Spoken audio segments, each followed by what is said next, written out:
Բազմահազարանոց հանրահավաքներ են Փարիզում։ Ազգային միավորում կուսակցության խորհրդարանական խմբակցության ղեկավար Մարին Լպենի դատավճիռը ցնցել է Փարիզի փողոցները։ Մարին Լպենը դատապարտվել է 4 տարի ազատազրկման, որից 2-ը տնային կալանքի, 2-ը էլեկտրոնային թևնոց կրելու պահանջով։ Դատարանը Լպենին զրկել է նաև ընտրական իրավունքից 5 տարի ժամկետով։ Լպենը չի կարողանա մասնակցել 2027 թվականի Ֆրանսիայի նախագահական ընտրություններին։ Կարծում եմ, որ նա արժանի է այդ պատժին։ Տարիների ընթացքում 4 միլիոն եվրոյի խաբեություններ է արել եւ քանդել է Եվրոպայի հարկային համակարգը։ Նա առաջինն էր, որ հայտարարեց, թե ովքեր խաբում են, պետք է ՍՄ ազատազրկվեն, գնան բանտ, դե հիմա հերթը իրենն է։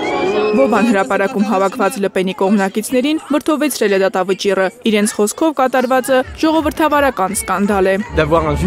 Ժողովրդավարական սկզբունքներին հակասում է Ֆրանսիայի ապագան որոշող դատավոր ունենալը։ Ֆրանսիայում իշխանությունների տարանջատում կա։ Քաղաքական իշխանության վրա դատական իշխանության ոտնձգությունը խարխլեց Ֆրանսիան։ Անցյալ շաբաթ Փարիզի դատարանը Լպենին եւ ընդդիմադիր ազգային միավորում կուսակցության 2 տասնյակ անդամների մեղավոր է ճանաչել Եվրախորհրդարանում ազգային միավորում կուսակցության падգամավորների օգնականներին կեղծիքով աշխատանքի ընդունելու ու Եվրախորհրդարանի միջոցները վատնելու համար։ Նա նաեւ 100,000 եվրո տուգանք պետք է վճարի, իսկ իր կուսակցությունը 1 միլիոն եվրո։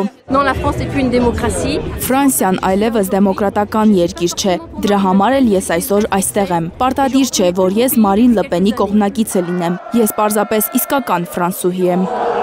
Հանրահավաքին Լպենն անձամբ է ժամանել անվտանգության աշխատակիցների ուղեկցությամբ։ Ազգային միավորում կուսակցության ղեկավար Լպենը Եվրոպայում ծայրահեղ աճերի ամենանշանավոր դեմքերից է։ Էլեյբ ընկերության վերջին սոցիոլոգիական հարցումը ցույց է տվել, որ Լպենը մնում է նախագահական ընտրությունների առաջին փուլի ֆավորիտը։ Սա ժողովրդավարության խնդիրն է։ Ազգային ընդդիմության առաջնորդը Ֆրանսիայում ստացել է ձայների 37%, ընտրություններում ավելի քան 11 միլիոն ձայն, եւ նրան այսօր թույլ չեն տալիս մասնակցել նախագահական ընտրություններին։ Թե ով պետք է նախագահական ընտրություններում տեխնացու լինի, ժողովուրդն է որոշում, այլ ոչ թե դատարանը։